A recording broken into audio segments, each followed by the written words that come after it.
good morning to all of you. So, kagigising ko lang. Ay, kanina pa pala ako gising. So, ngayon guys, is mag-uumagahan ako.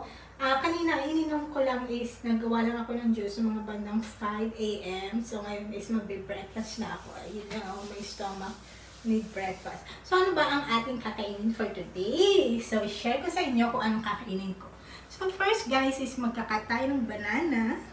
Yes, healthy breakfast po tayo today. And magkakat din ako ng apple. So may apple dito guys, at kukunin natin siya. And where's my apple? So the apple is there. Apple, keep the doctor away. So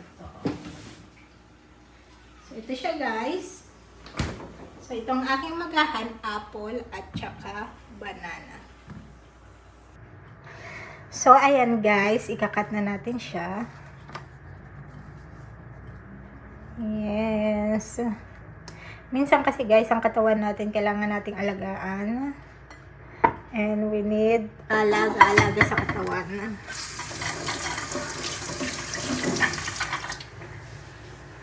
Ayan, ikakat ko lang siya into small pieces.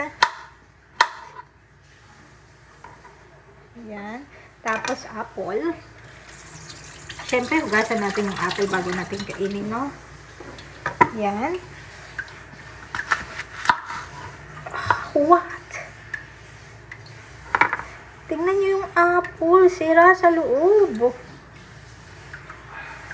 The apple is very, very bad. So guys, nakita ko may itim siya, tignan nyo.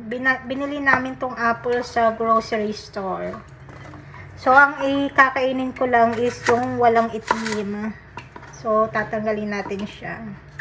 Hindi ibig sabihin na may nakita kayong itim is itatapon nyo na siya, no? So alisin nyo lang yung itim, tapos yung mga walang itim, ayun ang kainin ninyo. So ayan, no, tingnan nyo guys, so. Kaya, pangit din kasi ang bumibili sa grocery store, guys, no? Kasi ito, binili namin sa grocery store. Mga prutas nila doon. Mas magandang bumili sa vegetable market. So, ayan, guys, ang aking magahan, banana, at saka apple lang. Tapos, baka maggawa rin ako ng orange. So, sandali lang. So, ito guys, orange. Maggawa rin tayo ng orange. Magbalat din tayo ng orange. So, ayan. So, dapat kasi guys, ang katawan inaalagaan. Kailangan natin ng healthy food sa katawan natin. Lalong-lalo na sa akin. Alam nyo na, nagkasakit ang lola ninyo. Kaya, dobleng ingat din ako kahit papaano. So, yan. So, ito guys is ilalagay lang natin dito. Ay, talsikan na ako. So, himay-himayin lang natin siya. Ilagay natin siya sa plato. Ayan. So, yan. So, alagaan ninyo ang inyong katawan, guys, kasi mahirap magkasakit. So, ito ang aking mga breakfast for today. Share ko sa inyo. Maya na lang ulit.